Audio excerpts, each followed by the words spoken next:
the United States Capitol. I'm here in Washington, D.C. today, and I am about to go into the Capitol to have some meetings regarding a bill that I've talked to you a lot about, and that is the Born Alive Abortion Survivors Protection Act. We spoke to you, as you may recall, prior to the 2018 midterm elections about the fact that the House of Representatives passed this bill which would protect babies born alive after a failed abortion, and that does happen across our country on a regular basis. And the Republicans in the House voted for it, the Democrats in the House voted against it, and we were bringing this up as an election issue in the midterm elections, letting people know that we have a whole contingent of members of Congress that are not willing to protect babies even when they're outside the womb. So it's not a question in this particular bill of limiting or restricting or prohibiting any abortion procedures. That, of course, is the killing of the baby inside the womb. Here we're talking about protecting babies that are already born alive outside the womb. And this is something that many people find just unbelievable, that it even happens. Many people don't believe it. And yet we have the documented evidence that this occurs. And now we have this bill introduced yet again in the Congress. Now, what's happening in the House is that, unlike in the last Congress, when the Republicans, who are a pro-life party, were in control of the House and therefore were able to get these bills introduced, passed out of committee, and then brought to the full House for a vote, this time we have the opposite situation, where the Democrat members of the House, those who are controlling the committees now, don't even want to consider the bill.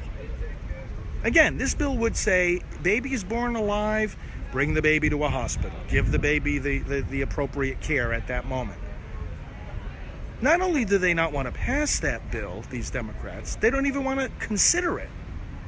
So what's happening now is a rather dramatic action, and we just started a new web page called bornalive.us. I want to ask you to jot that down, bookmark it, visit it.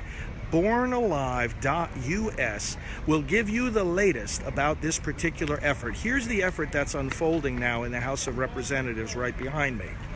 Each legislative day, a different member of the Republican Party has stood up and has requested unanimous consent to vote on this particular bill to protect these babies born alive.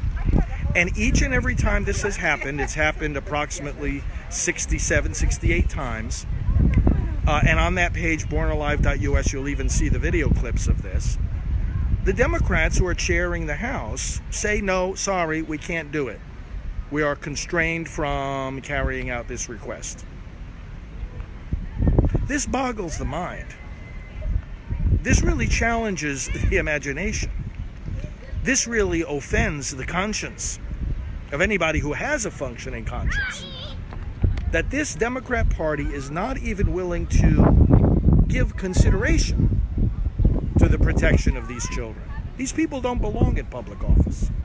I'm going in there now to have some meetings with leadership on the Republican side to talk about how we can continue to bring this to the attention of the American public and have people insist with their members of Congress that this legislation be passed.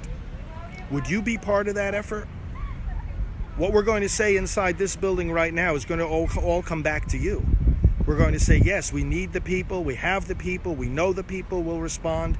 bornalive.us, you can go there. Go there today for all the information. Let me know what questions you have, and you'll be hearing a lot more from us about all this, and I'll talk to you, of course, about the results of our meeting.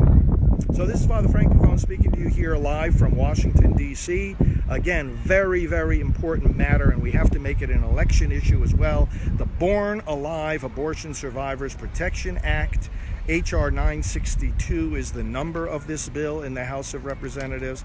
And, what has happened is, as I've told you, because of the constant refusal of the Democrat leadership to even give consideration for this bill, what the Republicans have introduced is a procedure that the rules of the Congress provide for, whereby a majority of the House members can sign a request, it's called a discharge petition, to let the bill be brought to the floor for a vote. Now, it requires a majority, so that means 218 signatures. Right now, there are already 201 signatures on it because all the Republicans have signed on, together with 3 Democrats. But that's only 3 out of 235. So 3 House Democrats out of the 235 have signed on to this discharge petition, as it's called, to bring this bill to the floor for a vote despite the objections of the leadership. You think it's possible that we get 17 more out of the 235? I have my doubts. But the point is, the only way they get away with that is when the voters don't know about it. I want you to know about it. I want to ask your help to let other voters in your area know about it. So go to bornalive.us for the further details. I'm going to go into this meeting now, and we'll talk with you later in the day. Father Frank Pavone here from Priests for Life, speaking to you from the United States Capitol here in Washington, D.C. God bless you all.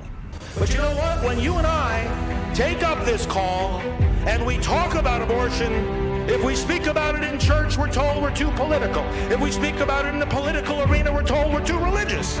If we speak about it in the world of the media, it's too disturbing. In the world of business, it's too distracting. In the world of education, it's too controversial. In the streets, it's too disruptive. So abortion, if abortion is wrong, where do we go to say so? We go into the churches, we go into politics, into the media, into business, into education, and into the streets. Some churches haven't wanted to get involved in political hassles with the government, so they've been silent on abortion. They didn't want to get involved in hassles from the government. They didn't want to take the fight to the government. So now with the HHS mandate, the government took the fight to them. And when it comes to that mandate, we've got a simple message. We will obey God rather than men. As Alveda can tell us, her uncle said one day to the civil rights movement, we've got a lot of obstacles in our way, but we're not going to let anything turn us around. We're not going to let no dogs turn us around, no water hoses turn us around, no police clubs or jail sentences, and we're not going to let any injunctions turn us around. And so today I say to you, in the pro-life movement, no Planned Parenthood is going to turn us around. No biased media is going to turn us around. No HHS mandate is going to turn us around. No Obama administration is going to turn us around.